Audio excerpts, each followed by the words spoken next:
ابو ادریس عائذ اللہ نے خبر دی، کہا کہ میں نے حضرت ابو ثعلبہ خشنی رضی اللہ عنہ سے سنا، انہوں نے بیان کیا کہ میں رسول اللہ صلی اللہ علیہ وسلم کی خدمت میں حاضر ہوا اور عرض کیا، یا رسول اللہ صلی اللہ علیہ وسلم، ہم اہل کتاب کے ملک میں رہتے ہیں اور ان کے برتن میں کھاتے ہیں، اور ہم شکار کی زمین میں رہتے ہیں جہاں میں اپنے تیر سے شکار کرتا ہوں اور اپنے سدھائے ہوئے کتے سے شکار کرتا ہوں، اور ایسے کتوں سے بھی جو سدھائے ہوئے نہیں ہوتے، تو اس میں سے کیا چیز ہمارے لیے جائز ہے؟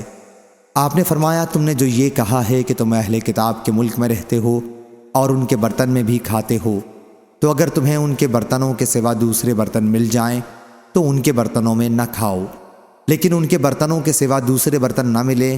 تو انہیں دھو کر پھر ان میں کھاؤ۔ اور تم نے شکار کی سرزمین کا ذکر کیا ہے،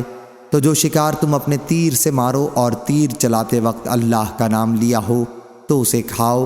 اور جو شکار تم نے اپنے سدھائے ہوئے کتے سے کیا ہو اور اس پر اللہ کا نام لیا ہو تو اسے کھا، اور جو شکار تم نے اپنے بلا سدھائے کتے سے کیا ہو